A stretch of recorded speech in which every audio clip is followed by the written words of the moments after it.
السلام عليكم ورحمة الله وبركاته. ازيكم حبايبي؟ عاملين ايه؟ يا رب تكونوا بخير. النهاردة هعمل معاكم سمك مقلي جميل جدا جدا، والقرمشة بتاعته هتكون جميلة، والتتبيلة بتاعته جميلة، وكل حاجة فيه ما شاء الله جميلة. وهنعمل مع بعض الرز كده بالبصل بالسكر معانا بتكرمل كده وحاجة وطعم ولا اروع. هيعجبكم بإذن الله، وصوت الخرفشة فيه ما شاء الله هيعجبكم ان شاء الله. اتمنى الوصفة تعجبكم، واذا عجبتكم ما تنسونيش في اللايك والاشتراك في القناة وتفعيل زر الجرس ليصلكم كل جديد احنا بنعمله. هنبدأ معانا اهم حاجة الكمية اللي انتوا عايزينها في السمك. طبعا انا اعتبر انا وبنتي بس فعاملة 2. معانا السمك كده غسلاه ومنضفاه كويس جدا، ونقعاه في مية وملح وليمون وشوية دقيق كده، وسبتهم حوالي نص ساعة مع بعض كده لما يتخمر مع بعضيه كده وريحة السمك منه مشيت. هنجيب بقى معانا كبة كده، ولو مش عندكم كبة عادي في الهون عادي او اي حاجة، ونحط معانا شوية فلفل كده بالشكل ده، واعصر معانا عصرة ليمون. اهم حاجة الليمون في السمك زي ما انتوا شايفين معايا كده بالشكل ده. وهنحط بقى التوابل بتاعتنا، ابقى شوية بابريكا وشوية ملح وشوية كمون وشوية كزبرة، وكتروا في الكمون السمك بيحب الكمون. هنفرم كل الحاجات دي مع بعضيها كده بالشكل ده، ولو مش عندكم كب عادي مفيش مشكلة. هيطلع معانا بالشكل ده. هنحط عليها 3 معالق زيت ولا حاجة كده زي ما انتوا شايفين كده اهو. هنقلب بقى كل الحاجات دي مع بعضيها بالشكل ده كده. والتتبيله دي جميله جدا يا جماعه، عايزين تحطوا عليها خضره مفيش مشكله، عايزين تحطوا عليها طماطم مفيش مشكله، بس ساعه كده بتكون احسن يعني. هجيب معانا السمك اهو، والسمكية لو كبيرة بقطعها من الجناب كده زي ما انتوا شايفين معايا، اما لو السمك صغير سيبوا السمكية زي ما هي بالشكل ده كده اهو. والتتبيله دي جميله جدا في طعم السمك اهو. زي ما انتوا شايفين كده هعمل معايا السمكية التانية، وطبعا الكمية اللي انتوا حابينها، بس هنزود بقى في المقادير بتاعتنا. وهنسيب بقى التتبيلة دي في السمك نص ساعة كده ياخد من التتبيلة دي، على ما بقى نعمل الرز معانا. ورانا حاجة نعملها، اهم حاجة نسيب السمك في التتبيلة دي شوية يعني.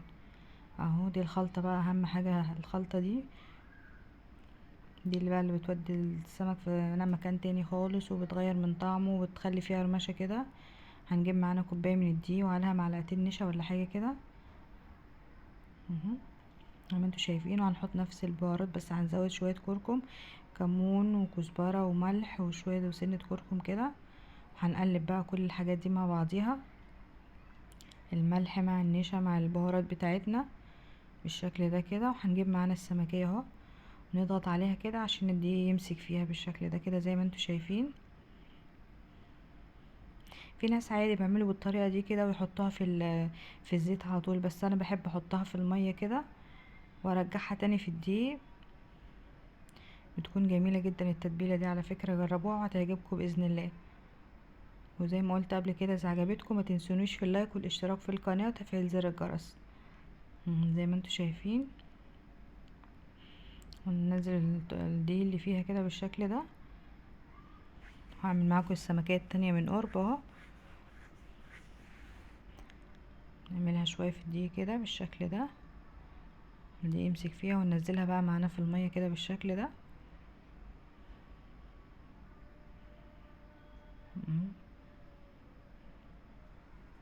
واتمنى الوصفة تعجبكم.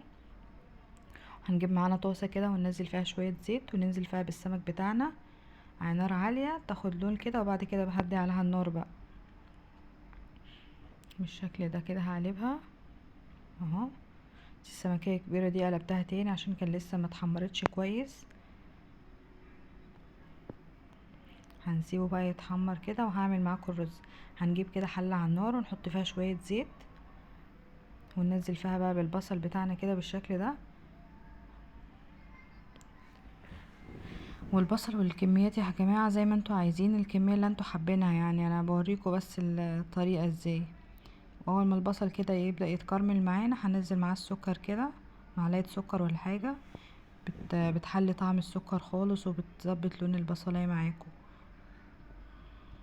بالشكل ده كده. ونسيبها شوية ونبدأ بقى ننزل عليها المية. هننزل عليها باقي شوية من باقي تتبيلة السمك اللي كانت باقية معانا، وننزل بقى البهارات، بابريكا وفلفل اسود لا قصدي كزبرة وكمون وملح بالشكل ده كده. هنسيبها بقى لما تفور شوية ونبدأ بقى بننزل بالرز. اهو الرز اهو، واهم حاجة المية ما تكونش كتير اهو بالشكل ده كده. هنغطي عليها بقى، اول ما تتشرب بنوطي عليها. طلع معانا بالشكل ده ما شاء الله. الرز جميل والسمك ما شاء الله لونه عامل ازاي، هيعجبكم جدا وهيكون بقرمش كده، والتتبيله بتاعته خطيره. اتمنى الوصفه تعجبكم باذن الله، واذا عجبتكم ما تنسونوش في اللايك والاشتراك في القناه. اهو بالشكل ده، والرز معانا مفلفل وجميل، والسمك تتبيلته جميله بقرمش كده، والرز معانا مفلفل اهو جميل.